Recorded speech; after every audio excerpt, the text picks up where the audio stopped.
Here is the world news from BGI TV, Baba Gbagede Imo TV. I am Morire Rabila Lawal. First are the major headlines. Fake news. We are only recirculating 200 Naira notes, CBN says. Ganduje labels and CBN policy COVID-23. Ogun governor visits Shagamu to assess situation after protests. NNPCL vows to stop oil theft as production rises above 1.6 million barrels. And on sports, Flying Eagles seeks redemption against Egypt. Now the news in detail. The Central Bank of Nigeria, CBN, has called on the general public to discontinue the press release alleging that the bank has been ordered to recirculate the old 200 Naira, 500 Naira and 1000 Naira until May 1st, 2023. The CBN statement is coming shortly after Nigeria's First Lady Aisha Buhari on Tuesday morning shared the controversial press statement on her Instagram page. The First Lady had shared the alleged CBN statement which read, "Due to the current and unpleasant situation happening in Nigeria, in line with Mr. President." After having a closed-door meeting with him on the 20th of February 2023, Central Bank of Nigeria (CBN) has been directed to only reissue and recirculate the old 200 Naira, 500 Naira and 1000 Naira banknotes, and this is expected to circulate as legal tender for 70 days up to May 1st, 2023. Media practitioners are advised to please spread out this helpful information to the public. However, in a swift response, the CBN, via its official social media handle, debunked the screenshots shared by the First Lady. To the next story. Governor Umar Abdullah Ganduje of Kano State has described the cashless policy of Central Bank of Nigeria, CBN, as COVID-23, lamenting the hardship occasioned by the scarcity of cash, which followed the redesigning of 200 Naira, 500 Naira and 1000 Naira notes. The governor, who had kicked against the policy, said, "Our citizens have been faced with COVID-23. Ganduje was speaking while distributing palliatives to the 44 local government areas of the state in a bid to cushion the effect of the CBN redesigning program. He said, "Today our citizens are facing COVID-23 caused by the CBN. We earlier thought it was a simple disease, but unfortunately it turned out to be a very serious virus going viral. The virus coming from the CBN affected all our commercial banks, ATM machines, our POS, and all other things associated with it. Being the most populous state in the country, we are most affected by this policy." To the next story coming from Ogun State. Ogun State Governor Dapo Abiodun has visited Shagamu to inspect the level damage done to the bank's IBDC office and other public facility in the area. The governor was accompanied by the Ogun State Commissioner of Police and 35 Artillery Brigade Commander Alamala Abeokuta.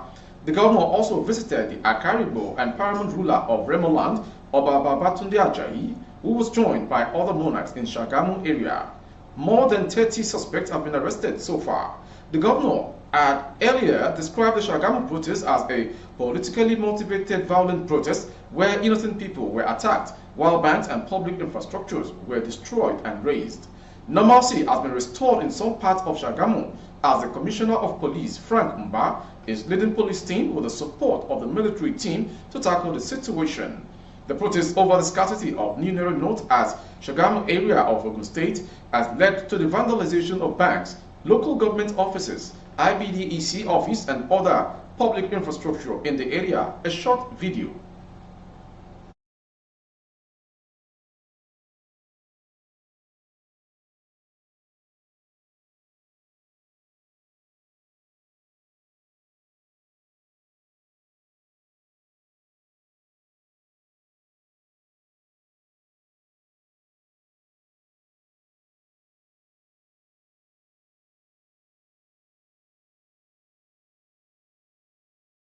The Nigerian National Petroleum Corporation Limited (NNPCL) has reiterated its commitment to end oil theft as production increased above 1.6 million barrels per day.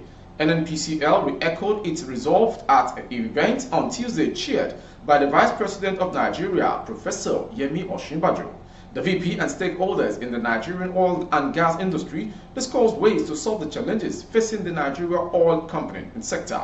The meeting reflected on the progress recorded over the last 12 months following the introduction of the industry-wide security collaboration for the protection of hydrocarbon infrastructure. The Group Chief Executive Officer of NNPC, Mr. Mele Kyari, represented by the company's Chief Upstream Investment Officer, Bala Wunti, highlighted that a rectangular approach comprising NNPC and partners, regulators, government security operators, and the communities underpinned by the adoption of technology ensure the recovery of production from an all-time low of sub 1 million barrels of crude oil production per day in July 2022 to the current production figure of 1.67 million barrels per day. He added that the implementation of the 3DR strategy, detect, data, destroy, and recovery, the establishment of the Central Command and Control Center for effective monitoring and coordination, the launching of the Whistleblowers Portal and the Crude Oil Validation Portal, and the deployment of some of the best-in-class surveillance tools and technology have been a game changer in the fight against crude oil theft and vandalism in the country. Going on to the next story, Femi Falana, a senior advocate of Nigeria, SAN, says there is no guarantee that Nigeria is prepared for the upcoming general election. Falana spoke while appearing on Arise TV program on Tuesday. Nigerians have been battling the security and scarcity of Naira note fueled by the federal government decision to redesign 200 Naira, 500 Naira, and 1000 Naira respectively.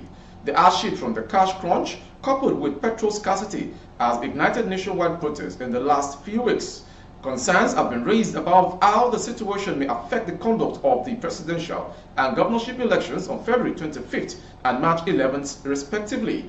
Speaking on the development, Falana said there is no indication that people are ready for the elections. The human rights lawyer said despite assurance by the armed forces, the Independent National Electoral Commission, INEC, should be the agency guaranteeing Nigerians of the situation. Going on to the next story.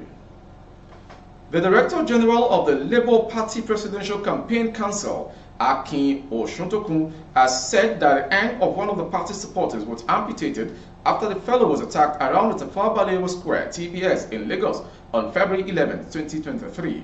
Amotekun disclosed this on the 2023 Verdict Channel Television Special Election Program on Tuesday. Lagos LP rally injured supporters and has been amputated, says the man. He also tasked the new police commissioner in Lagos, Idowu Omonwa, to check the activities of the resident electoral commissioner of the Independent National Electoral Commission, INEC, in Lagos, Olusegun Agbaje, and disallow any form of electoral subversion. Asked about his rating of INEC's preparation ahead of the February 25th and March 11th polls, the LP campaign boss said, "I won't score the preparation 100%. There are some factors that challenge that conclusion. One of that is the predisposition to voter depression and suppression through violence. We have been a victim of that, especially in Lagos, in which INEC people actually responded to people looking for their PVCs, permanent voters cards, discriminatory." Moving on to the next story. The Western Nigeria Security Network, codenamed Amotekun Ekiti, state has arrested a 50-year-old man, Celestine Unwa, with fake Naira notes. Addressing newsmen in Ado Ekiti, the commander of the corps, retired Brigadier General Joe Komolafe, said the suspect was arrested in Omo Ekiti, Ekiti East local government. He said the suspect went to a local area in Omo and started spending the money before we got a hint and went after him.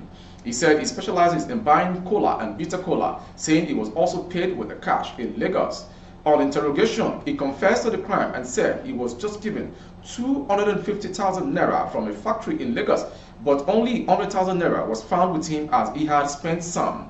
Kamalafe said the command would hand him over to the police for further investigation. Brigadier Kamalafe urged members of the public to be careful, especially during the current cash crunch, so not to fall a victim. And to the next story from Imo State. Gunmen in the early hours of Tuesday burnt the country home of the Imo State Commissioner for Youth and Sport, Emeka Okoronkwo, The incident happened at Amagu, Iwube community in the Okigwe local government area of the state. Also burnt is the country home of the former dean of the law faculty of the Imo State University, Owerri Nnamdi Obiarere, who served as a commissioner for information, youth and sport, land and urban planning respectively during the administration of former governors of Ekiti Akim and Rochas Okorocha. The country home of the retired director of the Department of State Services, Emeka Nwogo, was also burnt. House belonging to two other prominent sons in the area were also burnt. From that story, we go to the foreign story. A 6.4 magnitude earthquake rocked Turkey's southern province of Aceh and northern Syria on Monday evening, killing 6 people and sparking fresh panic after a massive February 6 tremor that left nearly 45,000 dead in both countries. The AFAD Disaster Response Agency reported the death as well as nearly 300 hospitalizations, while in Syria, the White Element Aid Group said at least 150 people were injured in the Aleppo region. Monday's quake hit the Turkish town of the Fine at 8:04 p.m. and was strongly felt by AFP teams in the nearby city of Antakya. It was also felt in Lebanon. Turkey's disaster management agency said on Twitter that a 5.8 magnitude quake followed 3 minutes later, with its epicenter in the Satmar district of Aceh province. Coming to the end of the news today is the sports news. Flying Eagles will be gunning to get back on track in the ongoing Under-20 Cup of Nations as the trade tackles with the host nation Egypt on match day 2nd on Wednesday at the Cairo International Stadium. The Nigeria Under-20 men's team lost narrowly to the Junior Teranga Lions of Senegal 1-0 in the opening game on Sunday, but still stands a chance of qualifying to the quarter-final stage of the competition. Coach Issa Ladamboso will likely be without midfielder Daniel Daga, who was substituted against Senegal due to injury he sustained during the encounter. The result of the scan examination expected later today will ascertain the extent of the injury. Despite the loss in the opening game, the Flying Eagles are upbeat they can offset the host nation and put their campaign back on track, as a win would put them in good stead to qualify for the last 8 in the competition. That was the world news brought to you from BGI TV. Before we go, some major headlines. Fake news. We are only recirculating 200 Naira notes. CBN response to Aisha Buhari. Ganduje labels CBN policy as COVID-23. Ogun Governor visits Shagamu to assess situation after protest. And finally, on sports.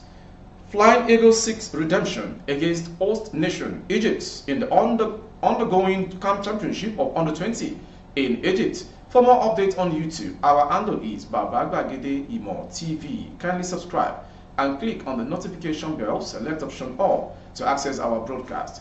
On Facebook, Bagede Imo with Alawiye Adebayo. Please like and follow the page.